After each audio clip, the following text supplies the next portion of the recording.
귀한 찬양 감사합니다. 오늘 이 시간에 알면서도 그렇게 할 수 있는 용기라는 제목으로 함께 말씀을 나누도록 하겠습니다. 다니엘에 관한 이야기입니다. 다니엘의 이름은 하나님은 나의 심판자이시다, 이런 내용입니다. 심판하시는 하나님, 이것이 다니엘의 이름의 뜻입니다. 다니엘은 주전 605년 바벨론의 포로로 잡혀간 사람입니다. 다니엘의 고국인 남유다, 다윗의 혈통이죠. 3번에 걸쳐서 바벨론의 공격을 받습니다. 그때마다 많은 사람들이 포로로 잡혀가죠. 이 마지막 3번째 공격을 받았을 때에는 예루살렘이 무참히 파괴되면서 나라를 잃게 됩니다. 오늘 성경에 기록된 다니엘은 그 3번에 걸친 바벨론의 침공 가운데 첫 번째 침공을 받았을 때 바벨론에 끌려간 그런 사람입니다. 그러나 하나님을 향해 결단한 신실한 믿음으로 인해서 하나님의 큰 은혜를 처음부터 마지막까지 입게 된 사람이 바로 다니엘입니다. 6장 1절을 보시면 이제 그 당시 왕인 다리오 왕이 메데바사를 통치하기 위해서 120명의 고관들을 세웁니다. 그리고 그들 위에 그들을 다스리기 위해서 총리 3사람을 세우게 됩니다. 그런데 다니엘은 그 3 총리 가운데 한 사람으로, 그리고 그 나머지 2사람보다 더 우수한, 다시 말하면 수석 총리로 다니엘이 등극하게 됩니다. 여러분, 그런데 우리가 인생을 살다 보면 어느 조직이나 공동체에 속하다 보면 이런 경우가 간혹 있죠. 두드러지거나 뛰어난 사람이 있습니다. 그러니까 다 고만고만한데 그 사람 뭔가 어떤 특별한 것이 있더라는 거예요. 근데 그런 경우에는 사람들에게 은근히 시샘을 받기도 합니다. 그러니까 시기, 질투, 때로는 미움, 한 몸에 받거나 때로는 정말 좋지 않은 상황이지만 왕따를 당하는 그런 경우도 간혹 있습니다. 이 포로로 끌려온 사람이 최고의 자리, 총리 3사람 가운데 가장 탁월한 수석 총리의 자리에 오르니 이 모든 고관들과 총리들이 시기와 질투, 여러분 할 수밖에 없지 않겠습니까? 다니엘이 시기, 질투, 미움을 받은 것, 다니엘이 어떤 잘못을 했기 때문이 아닙니다. 단지 그가 뛰어났기 때문입니다. 이 총리들보다, 그 어떤 고관들보다 탁월했다는 그 이유 하나만으로 오늘 시기, 질투의 대상이 됩니다. 따라서 우리는 이렇게 정리할 수 있겠습니다.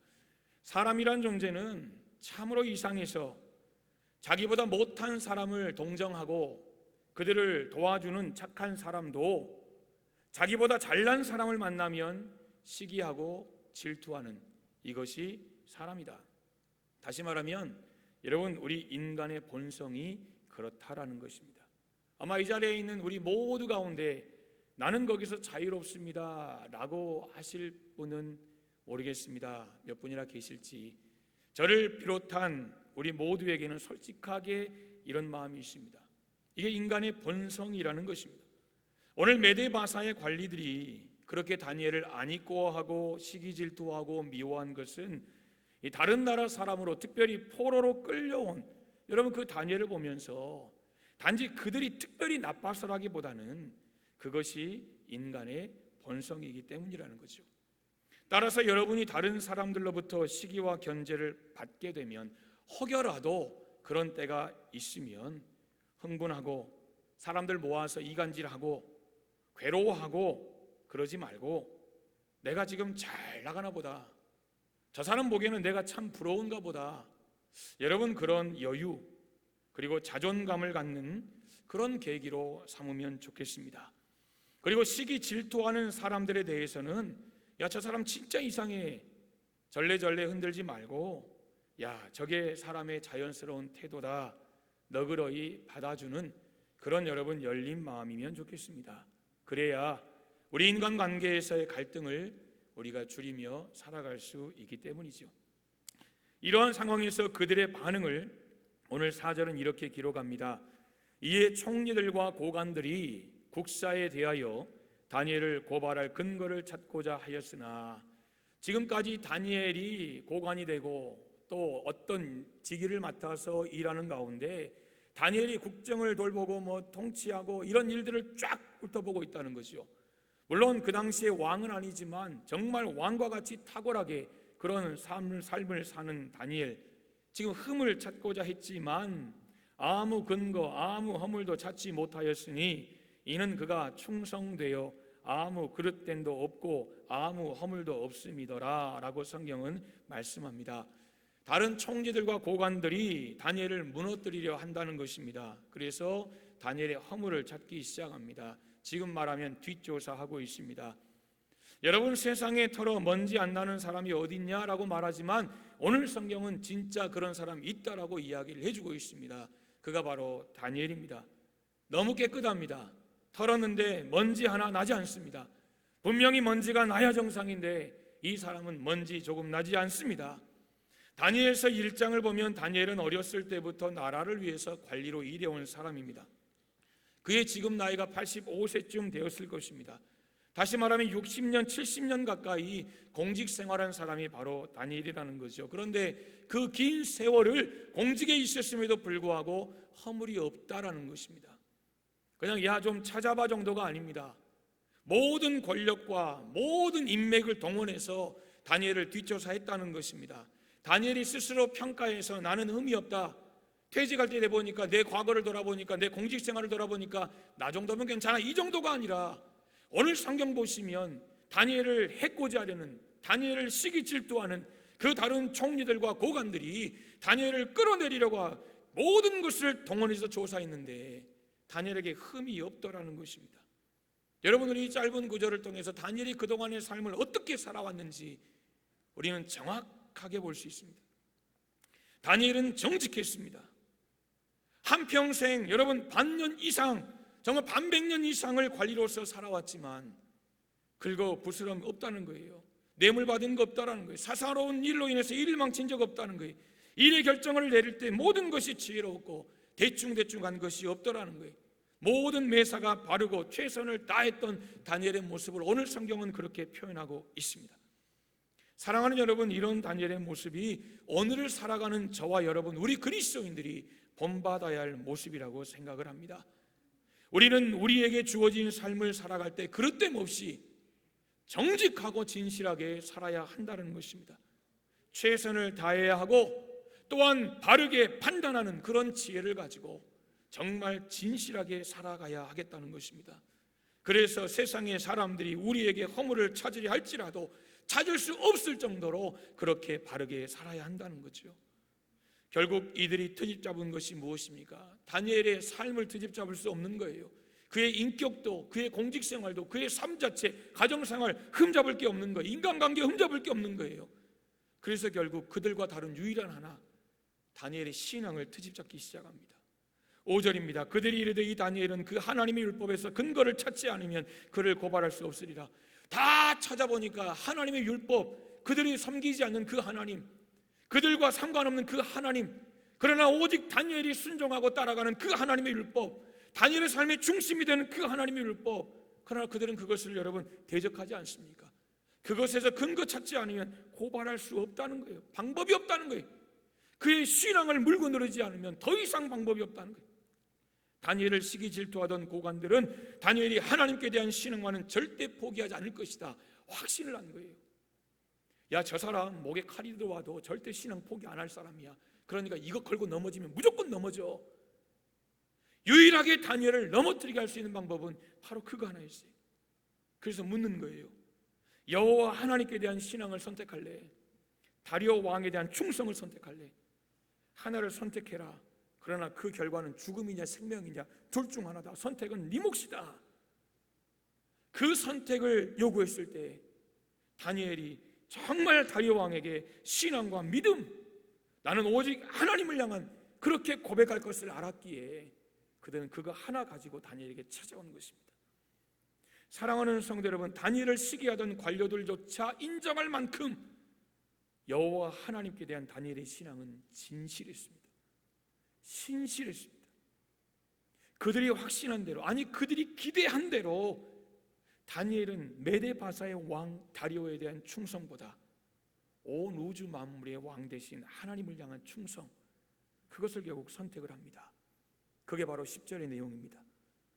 여러분, 다니엘은 이 10절의 고백, 우리가 은혜로 보니까요, 이 10절의 고백이 정말 대단한 고백이지만 사실 요 10절 때문에 다니엘은 큰 위기, 정말 큰 그런 시련에 서게 됩니다. 믿음의 자리를 지키고 말씀 따라 살려다가 결국 인생의 큰 위기를 자초하고 있는 것입니다. 사랑하는 성도 여러분, 우리가 비록 믿음으로 살고 믿음의 길을 걸어가도 고난은 반드시 있습니다. 고난에서 예외 없습니다. 고난 면제 아무도 없습니다. 이건 여러분, 예수님의 제자들도 소용없고 목사도 소용없고 장로님, 권사님, 안수집사님, 성도라고 초신자라고 다 상관없습니다.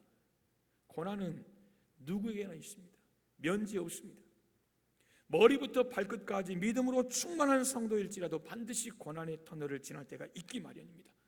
그러나 하나님께서는 하나님의 사람이 처한 그 고난도 마침내 결국에는 합력하여 선을 이루셔서 하나님 영광 받으시고 그 고난의 터널을 걸어가는 우리의 삶에는 그때그때마다 위로를 주시고 그 터널의 끝을, 빛을 볼 수 있는 기대와 소망을 넘치게 하시는 것이 하나님의 그 고난이요 하나님의 은혜인 줄 믿습니다.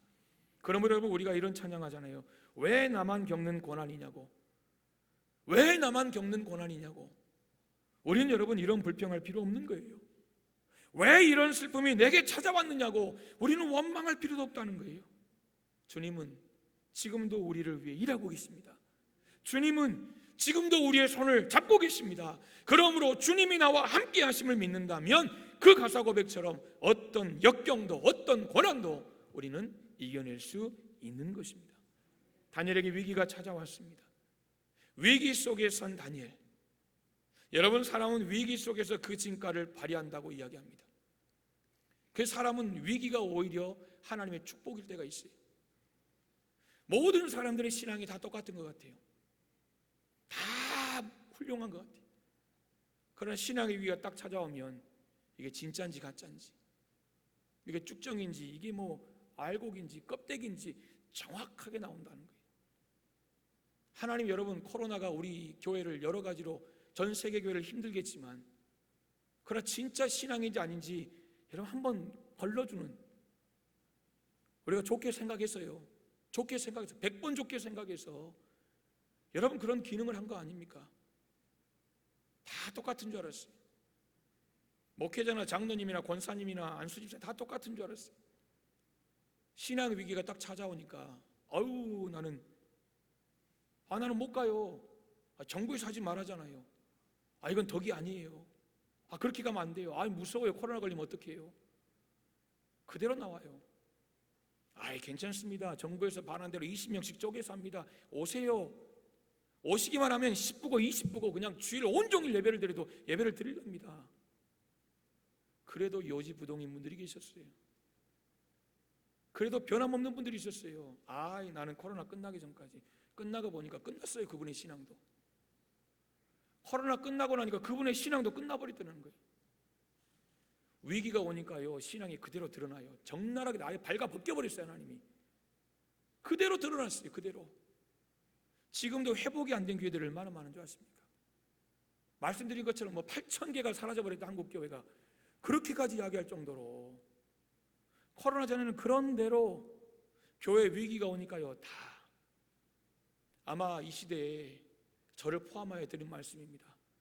사도행전에 예루살렘 교회에 찾아왔던 그 고난이 한번 휩쓸고 간다면 아마 교회가 존재할까?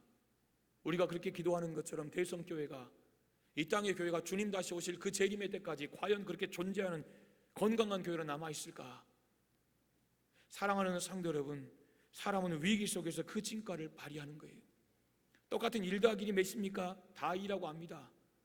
그러나 부호 들어가고 응용 들어가고 하면 그 다음부터는 막 머리가 아파지기 시작합니다.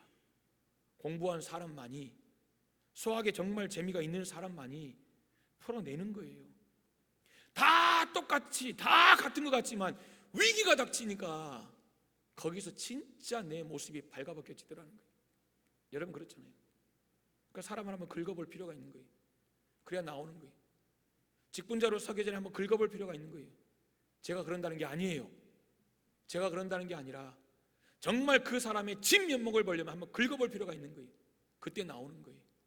그때 하나님 앞에 믿음으로 서는지, 그때 내가 잘못했습니다 이렇게 나오는지, 아니면 그때 내 속에 그냥 더러운 거 싹 끄집어내는지 그것 보면 다 나오는 거예요. 안 그렇습니까 여러분? 신앙도 똑같은 거예요. 하나님이 그래서 우리에게 위기를 주실 때는 하나님 여러분 축복하시고 살리시려고 하나님이 다 계획 없이 무조건 주시겠습니까? 우리에게 무슨 위기가 와도 어떤 고난이 와도 정말 하나님 안에 내 내공이 믿음의 신앙의 연단이 되어 있는 사람들은 여러분 그거 하나님 앞에 오히려 감사로 드러난다는 거예요. 그래서 위기는 축복입니다. 혹시 이 자리에 위기와 고난과 어려움과 정말 말할 수 없는 그런 아픔과 상처를 가지고 계신 분 계십니까? 여러분 하나님은 분명히 답이 있어요. 하나님 답이 없는 것을 우리 인생에 어떡하라고요? 하나님 분명히 답이 있어요. 하나님 다 예비하시는 것이 다 있어요. 우리가 흔히 말해 터널 끝나요. 양을 사는 터널 여러분 아무리 차가 막혀도 시간 지나면 다 뚫려요. 다 지나가요. 안 그렇습니까? 이 시간 여러분 어려움과 문제가 있을지라도 위기 속에 내가 성장한다. 나는 그 터널 그냥 참고만 있는 그런 어리석은 인생 되지 않겠다. 세월이 약이다 이런 어리석은 인생 되지 않겠다. 터널을 통과하며 위기와 고난을 통해서 나는 성장하리라. 여러분 이런 귀한 은혜와 축복이 저와 여러분에게 되기를 간절히 주님의 이름으로 축복합니다. 오늘 10절을 보면 다니엘은 조금 더 흐트러지지 않아요. 그래서 성경은 뭐라고 말합니까? 전에 하던 대로 그대로 합니다. 왕의 도장이 찍히기 전이나 찍힌 후나 비포와 애프터가 똑같습니다. 똑같아요. 도장이 찍히기 전에는 완전히 막 하나님만 섬기며 하나님을 위해서 죽을 것 같이 살던 다니엘이 도장 딱 찍힌 대로는 그냥 잠잠히 잠시 휴무처럼 쉽니다 뭐 이런 것처럼 그러지 않아요. 사랑하는 성도 여러분, 지금 다니엘이 왕의 명령을 어기고 하고 있는 것이 무엇입니까? 기도죠. 지금 다니엘이 생명을 걸고 지키려는 것이 무엇입니까? 그것이 바로 기도의 자리입니다. 그게 기도의 자리예요. 오늘 다니엘의 기도의 특징을 몇 가지 보고자 합니다. 여러분 오늘 다니엘의 기도의 특징을 보시면서 여러분 안에 한 가지 결단하면 좋겠습니다. 여러분 설교는 여러분을 말씀으로 위로하는 그런 역할도 있습니다.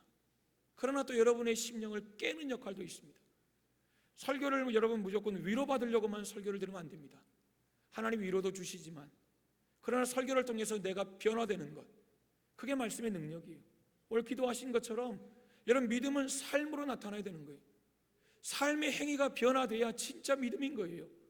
삶이 변화되지 않으면 여러분 그거 하나님 앞에서 과연 정말 진실된 믿음이라고 우리가 말할 수 있겠습니까? 오늘 여러분 함께 말씀을 나누면서 하나님 여러분에게 위로를 주시기를 소망합니다. 그러나 또 하나, 오늘 다니엘처럼 하나님 알면서도 그렇게 할 수 있는 그 용기 왜 내게는 없었을까요? 하나님 내게도 그런 용기 주십시오. 여러분이 결단하고 그 결단의 마음을 가지고 돌아가셔서 한 주간을 여러분 살아낸다면 여러분 예배 성공한 것입니다. 예배는 내가 정말 좋았어요. 정말 오늘 좋았어요. 찬양대도 너무 좋았고 여러분 표정 너무 좋았어요. 오늘 찬양대 들을 때 막 은혜 받아가지고 막 웃고 막 바라보는 시선이 좋았어요. 말씀이 오늘 스무시했어. 소리도 지르지 않고 크지도 않고 빠르지도 않고 아주 오늘 부드러워서 좋았어. 이게 여러분 은혜 받은 게 아니에요. 죄송합니다. 하다 보면 빨라져요. 이번 주도 누가 그러시더라고요. 목사님 설교가 너무 빨라요 그러시더라고요. 제가 그래서 예배를 12시 반에 끝날까 싶어요. 농담이고요. 설교를 줄여야 되겠지요. 노력합니다. 그러나 때로는 안 될 때가 너무 많습니다. 여러분이 그래서 저를 위해 기도해 주셔야 돼요. 하나님 우리 목사님 설교 짧게 해주세요. 기도하세요. 여러분 기도하세요. 그리고 설교를 통해 정말 우리가 변화되게 해주세요. 짧게만 해주세요 그러면 너무 속 보이잖아요. 그러니까 짧게 해주세요. 그 짧은 설교를 통해 우리가 변화되게 해주세요. 그렇게 기도하셔야 됩니다. 오늘 여러분 정말 알면서도 그렇게 할 수 있는 용기, 이것을 우리가 마음에 새겨가기를 소망합니다. 먼저 다니엘의 기도의 특징을 보면 다니엘은 자신의 집을 기도의 장소로 삼았습니다. 우리가 신약에 보면 예수님은 하나님의 성전을 가리켜서 만민이 기도하는 집이다 라고 그렇게 말씀하셨어요. 여러분 그렇습니다. 교회는 기도하는 곳입니다. 여러분 우리의 가정도 마찬가지입니다. 우리의 가정도 기도하는 집이 되어야 합니다. 기도하는 집이라는 것은 여러분이 현관 앞에 기도하는 집 써있다고 썼다고 기도하는 집이 되는 게 아닙니다. 여러분이 가정 안에서 기도하면 그 집이 기도하는 집이 되는 것입니다. 여러분이 가정 안에서 예수님 모시고 살면 여러분의 집이 천국이 되는 것입니다. 여러분이 가정 안에서 말씀을 읽고 말씀을 보고 말씀을 암송하고 말씀대로 살려고 가정 안에서 몸부림치면 여러분의 가정이 말씀의 집이 되는 것입니다. 여러분이 하루 동안 가정에 있는 동안 여러분 입술을 열어 찬양하는 삶을 살면 여러분의 가정이 찬양하는 집이 되는 것입니다.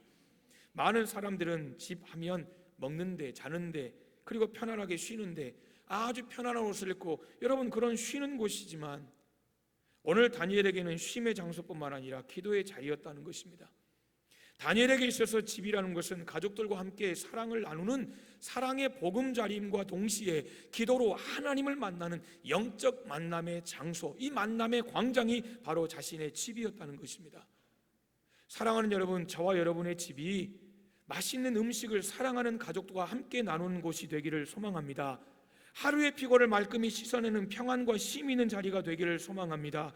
동시에 우리의 집이 다니엘처럼 기도로 하나님을 만나는 영적인 교통의 장소가 되기를 주님의 이름으로 축복합니다. 두 번째, 다니엘의 기도는 생명을 건 기도였습니다. 오늘 설교의 제목, 알면서도 그렇게 할 수 있는 용기라고 이렇게 제목을 붙였습니다. 알면서도 할 수 있는 이 용기를 끌어낸 능력이 바로 기도에 있습니다. 그가 그렇게 지금까지 기도해 왔기 때문에 죽을 줄 알면서도 그렇게 할 수 있는 용기, 바로 기도가 그것을 가져와 줬어요. 그리고 알면서도 그렇게 할 수 있는 용기를 보여줘야 하는 이유도 바로 기도에 있었다는 거예요. 나는 기도해야 된다는 거예요. 그렇기 때문에 그걸 알지만 나는 기도를 할 수밖에 없다는 거예요. 그게 이유가 되는 거예요. 왜요? 기도, 이건 생명이에요. 왕의 조서에 어인이 찍힌 것을 알고도, 찍힌 걸 알고도 기도했다는 것은 그의 기도가 결국 생명과 같다는 거예요. 여러분 새벽에 나오실 때 여러분이 새벽 예배에 나와서 기도하는 것은 새벽잠을 포기하는 거예요. 그렇죠? 그러니까 여러분이 새벽에 나와서 기도하는 것은 결국 여러분의 새벽 기도는 여러분의 단잠을 포기하는 것과 이 꼴이에요. 오늘 이 시간도 마찬가지예요. 여러분 앞에 드리니까 우리가 하나님 앞에 드리는 그 마음을 일단 제쳐두고 우리가 하나님 앞에 나오기 위해서 내가 포기할 것들이 분명히 있지 않습니까? 오늘 다니엘이 하나님 앞에 나와 기도했다라는 것은 결국 생명을 걸었다는 거예요. 마치 구약의 에스더처럼 죽으면 죽으리라, 죽으면 죽으리라. 주기철 목사님처럼 일사가고 한 번 죽지 두 번 죽냐? 이 한 몸, 이 목숨 내가 한 번 하나님 앞에 바치리라. 오늘 다니엘의 기도를 통해서 여러분 우리는 기도가 무엇인가를 어떻게 하는 것인가를 우리가 알게 됩니다. 한번 따라 하시겠습니다. 기도는 목숨 걸고 하는 것이다. 기도는 목숨 걸고 하는 거예요. 여러분 우리는 기도를 쉽게 이렇게 말합니다. 하나님과의 대화라고 말합니다. 맞습니다. 대화 맞습니다. 대화. 가정 안에서 부부의 대화, 자녀와 부부의 대화, 여러분 한번 생각해 보세요. 편안하거든요. 쉬워요. 뭐 어렵지 않아요. 이게 일상이에요. 그러니까 이게 기도라는 거예요. 그러나 기도에는 그보다 더 깊은, 더 넓은 영적인 의미가 있습니다. 기도는 하나님 만나는 거예요. 기도는 하나님의 음성을 듣는 거예요. 기도는 정말 작은 내 마음에 온 우주를 품으신 하나님의 그 놀라우신 뜻을 내 마음에 품는 것이고 내 작은 삶의 그 위대하신 하나님의 뜻을 이루어가는 것이 바로 기도입니다. 여러분 이것이 우리가 기도해야 하는 이유이고 이것이 바로 기도의 가치라는 거예요. 오늘 다니엘은 그것을 알았어요. 기도라는 것이 무엇인지, 기도는 단지 하나님 앞에 내가 뭔가를 요구하는 것이 기도가 아니란 걸 알았어요. 기도는 하나님을 만나는 거예요. 기도는 하나님의 음성을 듣는 거예요. 기도는 하나님의 뜻을, 계획을 내 삶에 이루어가는 거. 다시 말하면 기도는 하나님과 동행하는 거예요. 동행하는 거. 그리고 기도는 하나님의 통치를 내 삶 가운데 이루어가는 거예요. 그래서 다니엘은 오늘 성경에 죽을 줄 알면서도 그렇게 기도했다는 거예요. 아니, 오히려 기도하지 않으면 자신이 죽는다는 것을 알았어요. 반대죠. 기도하면 죽인다는 거예요. 뭘요? 그의 육체를, 그의 목숨을. 그러나 다니엘은 자신이 기도하지 않으면 영이 죽는다는 걸 알았어요. 육체가 죽을래, 영이 죽을래? 지금 그 갈림길이에요. 그 기로예요. 기도해서 육체가 죽을래? 기도 안에서 네 영이 죽을래? 기도해서 이 사람들과 관계가 끊어질래? 아니면 기도 안에서 하나님 관계가 끊어질래? 그 기로 속에서 다니엘은 하나님을 붙잡은 거예요. 하나님 내가 이거 다 내려놔도 이거 포기해도 하나님 붙잡습니다. 영원한 거 붙잡습니다. 유한한 세상의 것 내가 포기하고 하나님 유한한 하나님 것, 정말 하나님 아버지 영원한 것, 영원한 하나님 것, 이 땅에 잠시 다 사라진 그 유한한 것이 아니라 영원한 하나님의 것을 내가 붙잡습니다. 이게 다니엘의 모습이었다라는 것입니다. 그런데 요즘 보십시오. 생명을 건 기도. 그러니까 한번 모든 것 그냥 한번 올인한 거예요. 올인. 생명 건고 올인 아니겠습니까? 그런데 결국 기적을 만들어요. 여러분, 이런 기적을 보기 원하면 생명 한번 걸어야 돼요. 나는 지금 하나님 앞에 생명을 살리는 엄청난 것을 구하면서 내가 하나님 앞에 드리는 것은요, 많은 것 드리면서 하나님 이만한 건 내 생명 살려달라고. 여러분과 말이 안 되는 거예요. 하나님과 영적인 관계 속에서요, 모든 것이 하나님의 은혜지만 하나님 드린 만큼 우리에게 주시는 거예요. 여러분, 오늘 이런 기적 보기를 원하십니까? 그러면 간단합니다. 생명 한번 걸어보십시오. 하나님을 위해서 생명 한번 걸어보십시오. 기도의 생명을 거시던가, 말씀의 생명을 거시던가, 교회 봉사의 생명을 거시던가, 전도의 생명을 거시던가, 예배의 생명을 거시던가, 뭔가 한번 하나님 앞에 생명을 걸어보십시오. 여러분, 오늘 왕의 어인이 찍힌 것을 알면서도 그렇게 할 수 있는 용기, 오늘 그 용기가 저와 여러분에게 있기를 주님의 이름으로 축복합니다. 그는 하루에 3번씩 기도했습니다. 아침, 점심, 저녁 뭐 이렇게겠죠. 규칙적입니다. 하루에 3번 정해놓고 기도했습니다. 여러분, 이것은 마음을 쏟고 있다는 거예요. 마음을 아예 부어버렸다는 겁니다. 내 삶의 모든 것을 지금 기도에 올인했다는 거예요. 시간이 정해졌다. 여러분, 이것은 결국 내 모든 것이 거기에 맞춰져 있다는 거예요. 그렇지 않습니까? 내가 지금 1시에 시간이 약속이 있다고 생각해 보세요. 그러면 여러분, 그 1시 그 어간 안에는 내가 모든 것을 거기에 맞춰지는 그 약속 장소로 내가 가 있든가 아니면 가기 위해서 뭔가를 준비하든가, 우리가 시간이 정해진다는 것은 그것에 모든 것을 맞춰 생활한다는 거예요. 새벽 예배 한 번, 여러분, 우리가 새벽을 살려면 밤을 죽여야 합니다. 밤에는 분명히 자야 합니다. 밤에 다 내가 할 것하고 내가 해야 될 거 뭐 밤에 하면서 야행성으로 생활하면서 새벽을 산다는 거, 이건 정말 어렵습니다. 오늘 성경 보시면 다니엘 하루 3번 아침에, 점심에, 저녁에, 우리가 한 번 시간을 맞추는 것도 어려운데 하루 3번을 시간 맞췄다는 건 내 삶의 우선순위는 기도라는 거예요. 내 삶은 기도에 따라 움직인다는 거, 이게 다니엘의 모습입니다. 사랑하는 성도 여러분, 우리의 영적 생활 한번 생각해 보십시오. 우리가 하루 3끼 시간 맞춰 식사하잖아요. 적절하게 적당한 양을 우리가 시간마다 하루에 3번, 여러분, 그렇게 섭취합니다. 우리 영적인 생활도 마찬가지입니다. 여러분, 언제 기도하십니까? 오늘 이 시간 여러분 그거 한번 생각하고 돌아가세요. 내가 언제 기도하더라 하루에? 하루에 여러분 기도하는 시간이 있나요? 식사 그건 말고, 그건 기본이니까 빼두고, 내가 새벽이면 새벽, 난 새벽은 힘드니까 뭐 아침이면 아침, 점심이면 점심, 아니면 다 끝나고 하루 저녁이면 저녁, 여러분 기도하는 시간이 있나요? 한번 생각해 보세요. 여러분이 한번 묵상해 보세요. 오늘 여러분이 이 시간에 아까 말씀드린 것처럼 내가 정말 하루 중에 하나님 앞에 기도하는 시간이 있나?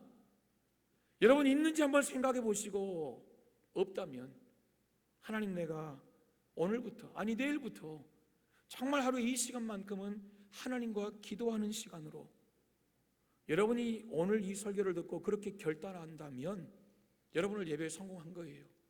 성공한 거예요. 또 기도하라고, 또 저 소리.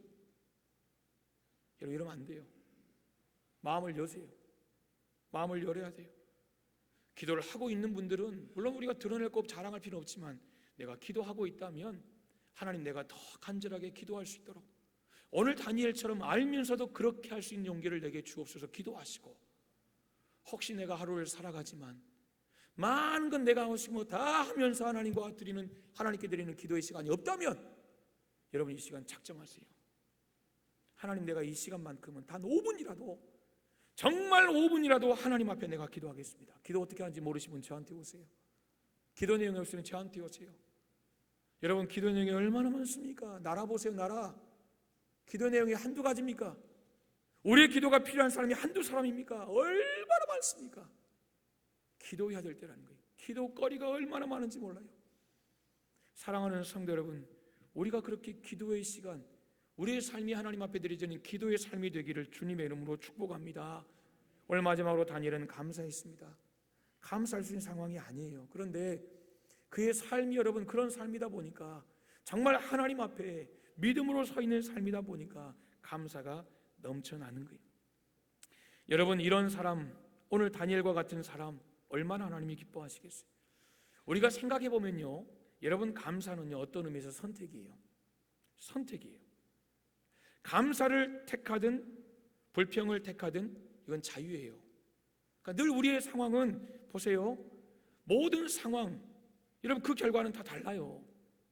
동일한 환경이지만 내가 감사하리라, 감사해야 돼 라고 감사를 작정한 사람들의 삶 보세요. 풍요로워요. 그러나 좋지 않은 동일한 환경에 불평하기로 작정한 사람의 삶은 피곤합니다. 말씀드렸습니다. 여러분 감사는 우리가 선택할 수 있다는 거예요. 오늘 다니엘은 감사합니다. 감사의 기도를 드립니다. 결국 승리합니다. 하나님이 그의 삶을 역전시키신다는 거예요. 말씀을 맺겠습니다. 지난주 우리가 노아의 삶을 봤습니다. 노아의 별칭 기억하십니까? 의인, 하나님과 동행하는 자, 여러 가지 별칭이 있었습니다. 오늘 다니엘의 별칭을 생각해 봤습니다. 기도가 만든 사람, 기도가 삶인 사람, 삶이 기도인 사람. 사랑하는 여러분, 하나님은 시대마다 기도하는 사람들을 세워 하나님은 일하십니다. 알면서도 그렇게 할 수 있는 용기, 그런 기도의 사람, 하나님은 그런 사람을 오늘도 사용하시는 줄 믿습니다. 저와 여러분이 한 주간 동안 하나님 앞에 오늘 다니엘처럼 기도하는 사람, 더 나아가 알면서도 그렇게 할 수 있는 그런 용기 있는 기도의 사람이 되어서 하나님을 기쁘시게 하는 복된 하나님의 사람으로 승리하는 모든 성도들 다 되시기를 주님의 이름으로 축복합니다. 아멘. 이 시간 우리 함께 원하고 바라고 기도합니다. 찬양하고 기도하겠습니다.